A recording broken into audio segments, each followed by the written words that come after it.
Mô Na Lisa ល្បីល្បាញមិនមែនដោយសារតែស្នាមញញឹមទេតែដោយសារចោលលួចពេលអ្នកថតកាមេរ៉ាស្មី X លើរូបគំនូររបស់ Mona Lisa អ្នកនឹងរកឃើញថាគំនូរនេះត្រូវបានគូសឡើងពីស្រទាប់ពណ៌យ៉ាងស្ដើងបំផុតរហូតដល់30ស្រទាប់តែស្រទាប់នីមួយៗមានកម្រាស់ត្រឹមតែ1ទៅ2មីក្រូប៉ុណ្ណោះស្នាមជក់នីមួយៗគឺស្អិតអស្ចារ្យមានប្រវែងត្រឹមតែ2ទៅ3មីលីម៉ែត្រនិងល្អិតជាងម្ជុលទៅទៀត Da Vinci បានចំណាយពេលរាប់ឆ្នាំក្នុងការគូសត្រួតស្រទាប់ស្នាមជក់នីមួយៗដើម្បីធ្វើឲ្យរូបរាងក្នុងគំនូរបន្តិចម្ដ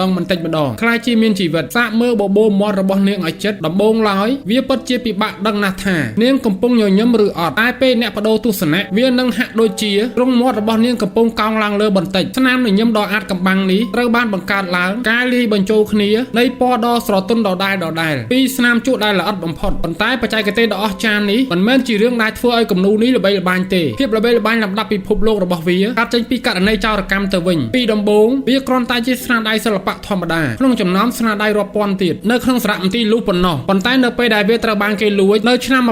1911វាបានបង្កឲ្យមានការស្វែងរកជាអន្តរជាតិអ្នកកាសែតនានាបានចុះផ្សាយរឿងនេះត្រឹមមួយយប់ហើយមនុស្សនៅគ្រប់ទិសទីនាំគ្នានិយាយអំពីរឿងនេះគ្រប់គ្នាចង់ដឹងថាតើគំនូរនោះមើលទៅដូចម្ដេចជួសនៃការចាប់អារម្មណ៍នេះហើយដែលធ្វើឲ្យ Mona Lisa ក្លាយជាគំនូរដែលល្បីល្បាញបំផុតនៅលើពិភពលោក